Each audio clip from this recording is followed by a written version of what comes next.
पहला कुरिन्थियों बाब नंबर 7। अज़दवाजी ज़िंदगी।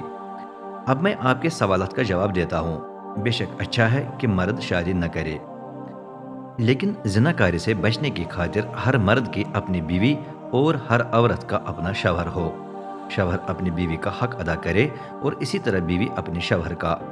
बीवी अपने जिस्म पर इख्तियार नहीं रखती, बल्कि उसका शौहर। इसी तरह शौहर भी अपने जिस्म पर इख्तियार नहीं रखता, बल्कि उसकी बीवी। चुनांचे एक दूसरे से जुदा न हो, सिवाय इसके कि आप दोनों बाहिमी रजामंदी से एक वक्त मुकर्रर कर लें, ताकि दुआ के लिए ज्यादा फुर्सत मिल सके। लेकिन इसके बाद आप दोबारा इकट्ठे हो जाएं, ताकि इब्लिस आपके बेजबत नफ्स से फायदा उठाकर आपको आजमाइश में न डाले। ये मैं हुक्म के तौर पर नहीं, बल्कि आपके हालात के पेश नज़र रियायतन कह रहा हूँ। मैं चाहता हूँ कि तमाम लोग मुझ जैसे ही हों, लेकिन हर एक को खुदा की तरफ से अलग नियामत मिली है। एक को ये नियामत, दूसरे को वो नियामत। तलाक और गैर ईमानदार से शादी। मैं गैर शादीशुदा अफराद और बीवाओं से ये कहता हूँ कि अच्छा हो अगर आप मेरी तरह गैर शादीशुदा रहें, लेकिन अगर आप अपने आप पर काबू न रख सकें तो शादी कर लें, क्योंकि इससे बेशतर कि आपके शहवानी जज्बात बेलगाम होने लगे। बेहतर यह है कि आप शादी कर लें।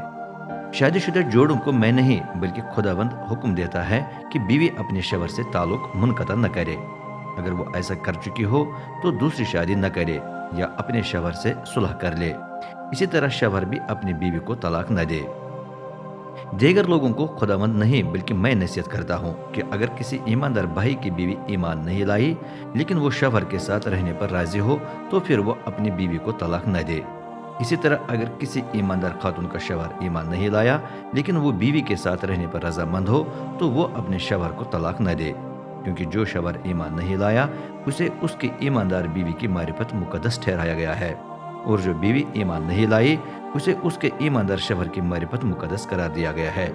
अगर ऐसा न होता तो आपके बच्चे नापाक होते, मगर अब वो मुकद्दस है। लेकिन अगर गैर ईमानदार शौहर या बीवी अपना ताल्लुक मुनक़ता कर ले तो उसे जाने दे। ऐसी सूरत में ईमानदार भाई या बहन इस बंधन से आज़ाद हो गए, मगर खुदा ने आपको सलाह सलामती की ज़िंदगी गुजारने के लिए बुलाया है। बहन, मुमकिन है आप अपने खामद की नजात का बाइस बन जाए, या भाई, मुमकिन है आप अपनी बीवी की नजात का बाइस बन जाए। खुदा की तरफ से मुकर्रर राह पर रहें। हर शख्स उसी राह पर चले जो खुदावंद ने उसके लिए मुकर्रर की, और उस हालत में जिसमें खुदा ने उसे बुलाया है। ईमानदारों की तमाम जमातों के लिए मेरी यही हिदायत है, अगर किसी को मख्तून हालत में बुलाया गया तो वो नामख्तून होने की कोशिश न करे। अगर किसी को नामख्तूनी की हालत में बुलाया गया तो वह अपना खतना न करवाए। न खतना कुछ चीज़ है और न खतने का न होना, बल्कि खुदा के अहकाम के मुताबिक ज़िंदगी गुजारना ही सब कुछ है। हर शख्स उसी हैसियत में रहे जिसमें उसे बुलाया गया था। क्या आप गुलाम थे जब खुदावंद ने आपको बुलाया? ये बात आपको परेशान न करे, अलबत्ता अगर आपको आज़ाद होने का मौका मिले तो इससे ज़रूर फ़ायदा उठाएं, क्योंकि जो उस वक्त गुलाम था जब खुदावंद ने उसे बुलाया, वो अब खुदावंद का आज़ाद किया हुआ है। इसी तरह जो आज़ाद था जब उसे बुलाया गया, वो अब मसीह का गुलाम है। आपको कीमत देकर खरीदा गया, इसलिए इंसान के गुलाम न बने। भाइयों, हर शख्स जिस हालत में बुलाया गया उसी में वो खुदा के सामने कायम रहे। गैर शादीशुदा लोग। कंवारियों के बारे में मुझे खुदावंद की तरफ से कोई खास हुक्म नहीं मिला, तो भी मैं जिसे खुदा ने अपने रहमत से काबिल एतमाद बनाया है, आप पर अपनी राय का इजहार करता हूँ। मेरी दानिस्त में मौजूदा मुसीबत के पेश नज़र इंसान के लिए अच्छा है कि गैर शादीशुदा रहे। अगर आप किसी खातून के साथ शादी के बंधन में बंध चुके हैं तो फिर इस बंधन को तोड़ने की कोशिश न करें, लेकिन अगर आप शादी के बंधन में नहीं बंधे तो फिर इसके लिए कोशिश न करें। ताहम अगर आपने शादी कर ही ली है तो आपने गुनाह नहीं किया।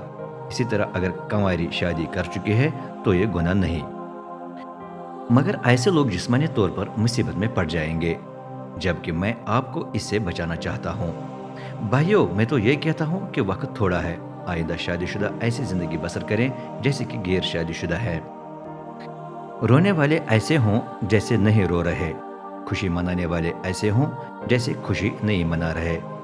खरीदने वाले ऐसे हों जैसे उनके पास कुछ भी नहीं, दुनिया से फ़ायदा उठाने वाले ऐसे हों जैसे इसका कोई फ़ायदा नहीं, क्योंकि इस दुनिया की मौजूदा शक्ल व सूरत ख़त्म होती जा रही है।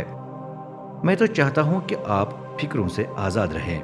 गैर शादीशुदा शख़्स खुदावंद के मामलों की फ़िक्र में रहता है कि किस तरह उसे खुश करे। इसके बरअक्स शादीशुदा शख़्स दुनियावी फ़िक्र में रहता है कि किस तरह अपनी बीवी को खुश करे। यूँ वो बड़ी कश्मकश में मुब्तला रहता है। इसी तरह गैर शादीशुदा खातून और कंवारी खुदावंद की फ़िक्र में रहती है कि वो जिस्मानी और रूहानी तौर पर उसके लिए मखसूस व मुक़द्दस हो। इसके मुकाबले में शादीशुदा खातून दुनियावी फ़िक्र में रहती है कि अपने खामुद को किस तरह खुश करे। मैं ये आप ही के फ़ायदे के लिए कहता हूँ। मकसद ये नहीं कि आप पर पाबंदियाँ लगाई जाए, बल्कि ये कि आप शराफत, साबित कदमी और यकसुई के साथ खुदावंद की हुजूरी में चलें। अगर कोई समझता है मैं अपनी कंवारी मंगेतर से शादी न करने से उसका हक मार रहा हूँ, या ये कि मेरी उसके लिए ख्वाहिश हद से ज़्यादा है इसलिए शादी होनी चाहिए, तो फिर वो अपने इरादे को पूरा करे। ये गुनाह नहीं, वो शादी कर ले। लेकिन इसके बरअक्स अगर उसने शादी न करने का पख्ता अज़्म कर लिया है और वो मजबूर नहीं बल्कि अपने इरादे पर इख्तियार रखता है, और उसने अपने दिल में फैसला कर लिया है कि अपनी कंवारी लड़की को ऐसे ही रहने दे, तो उसने अच्छा किया। गर्ज जिसने अपनी कंवारी मंगेतर से शादी कर ली है उसने अच्छा किया है, लेकिन जिसने नहीं की उसने और भी अच्छा किया है। जब तक खामद जिंदा है बीवी को उससे रिश्ता तोड़ने की इजाज़त नहीं। खामद की वफात के बाद वो आज़ाद है कि जिससे चाहे शादी कर ले, मगर सिर्फ खुदावंद में। लेकिन मेरी दानिस्त में अगर वो ऐसे ही रहे तो ज़्यादा मुबारक होगी, और मैं समझता हूँ कि मुझ में भी खुदा का रूह है।